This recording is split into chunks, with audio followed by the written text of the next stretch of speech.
Assalamualaikum warahmatullahi wabarakatuh. Saya Vina Putri Widyakusuma dengan NIM 20106620075. Di sini saya akan menjelaskan materi pendidikan agama Islam, yaitu pendidikan seni dan iptek dalam Islam.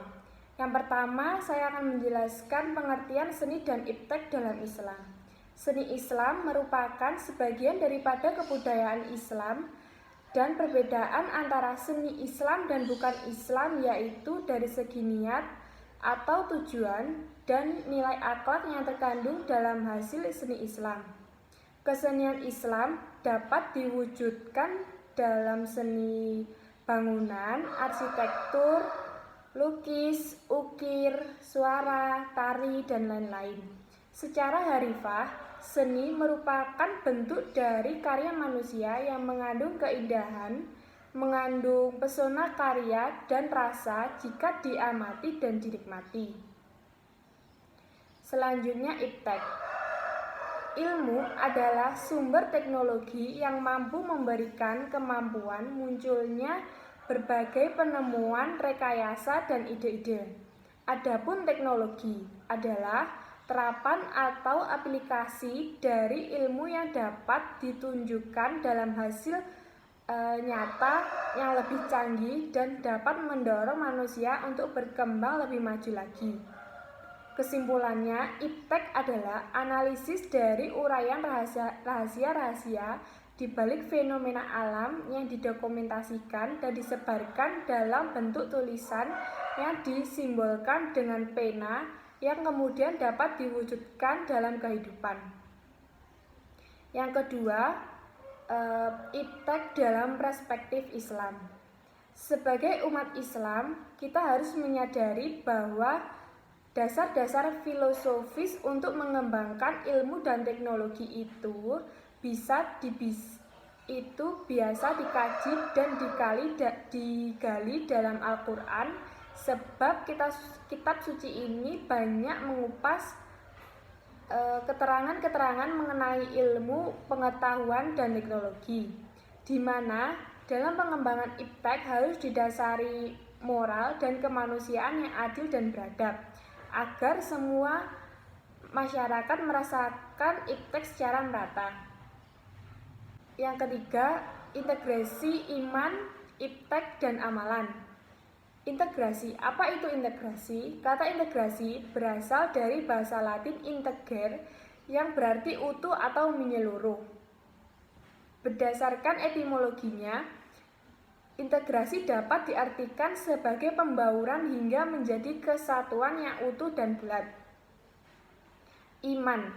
Iman dalam bahasa Arab artinya percaya, sedangkan menurut istilah, pengertian iman adalah membenarkan dalam hati, diucapkan dengan lisan, dan diamalkan dengan tindakan atau perbuatan.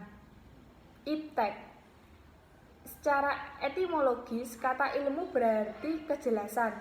Kata ilmu dengan berbagai bentuknya berulang 854 kali dalam Al-Quran. Teknologi merupakan produk ilmu pengetahuan. Selanjutnya, amalan. Amal adalah semua perbuatan yang dikerjakan dan dengan niat tertentu.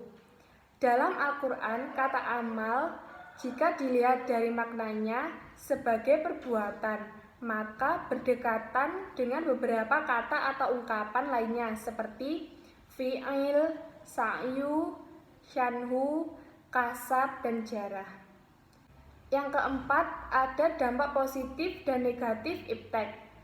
Dampak positif di bidang informasi dan komunikasi yang pertama, bisa menambah efektivitas dan efisiensi dalam interaksi sosial masyarakat. Yang kedua, menciptakan profesi baru dan lapangan kerja baru. Ketiga, meningkatkan kualitas pendidikan. Yang keempat, mempermudah komunikasi dari berbagai aplikasi. Yang kelima, mempermudah mendapatkan informasi yang dibutuhkan. Dampak positif di bidang transportasi. Yang pertama ada menambah efektivitas dari efisiensi mobilitas masyarakat. Yang kedua, meningkatkan kesejahteraan masyarakat.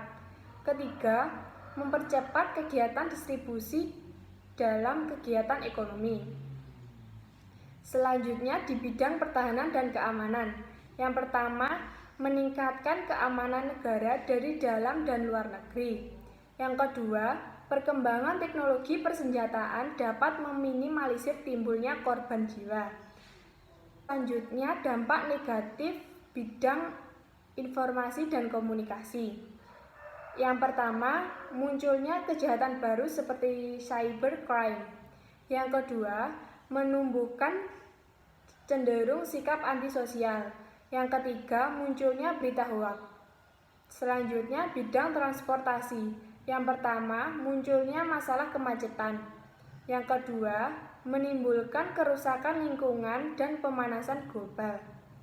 Ketiga, menimbulkan masalah pencemaran udara. Selanjutnya, ciri-ciri dan tanggung jawab ilmuwan Islam terhadap lingkungan. Ilmuwan memiliki beberapa ciri-ciri yang ditunjukkan oleh cara berpikir yang dianut serta dalam perilaku seorang ilmuwan. Untuk itu, yang bersangkutan harus tunduk dengan wibawa ilmu. Karena ilmu merupakan alat yang paling mampu dalam mencari dan mengetahui kebenaran. Seseorang ilmuwan tampaknya tidak cukup dalam memiliki daya kritis tinggi, kejujuran, jiwa, dan tekad besar dalam mencari kebenaran pada akhirnya, netral serta moral, di mana manusia menjadi pilihan sekaligus junjungan. Tanggung jawab ilmuwan dalam pengembangan ilmu sekurang-kurangnya dimensi religius dan sosial.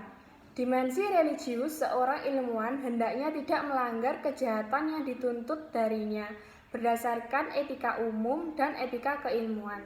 Sedangkan dimensi sosial, pengemban ilmu wajib mengakui keterlibatannya, bahkan kegagalannya, mengakui temuan orang lain.